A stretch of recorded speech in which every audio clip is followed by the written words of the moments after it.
that it's because we also live in a time where everything is a little bit more vain. You know, it's about paparazzi shots, and it's about social lights, and it's a little bit more about things that are glamorized. Mm-hmm.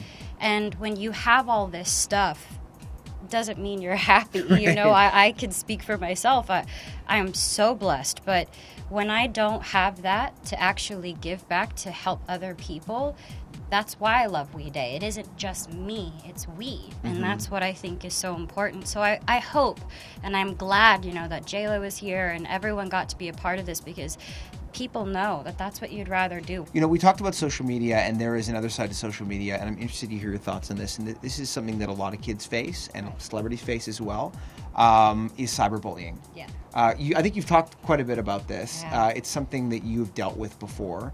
And it seems like the nature of celebrity now is so much more intrusive than it ever has been, because if I want to say something like terrible to you, I have your email address, basically. You will see it. How do you deal with that day to day? It sounds exhausting. And more than exhausting, it sounds mentally and emotionally draining. It is. It is. Plus, I've had it since about 5 years now. Twitter, everything, MySpace, even. I had it, and so it does affect you when you read something like that. I'm still a young woman, so I get emotional and I get a little frustrated. But it baffles me that a computer screen thinks that people think they can just say whatever they want. And what I've always said is that I just keep going. I constantly keep going, because if I didn't, what would I show my fans? If I allowed that to break me down, it wouldn't mean that I'm strong enough for them. So I try to focus on all the love, and it's so hard to do. It's really sounds hard. no, it does honestly sound very difficult. Because you want to just be like, well, these people like me, but this one doesn't. Why? But they don't know me. I want them to know me and understand my mind. It doesn't. It's exhausting, and it will never make you happy. Sounds like it is exhausting. I think I have a purpose.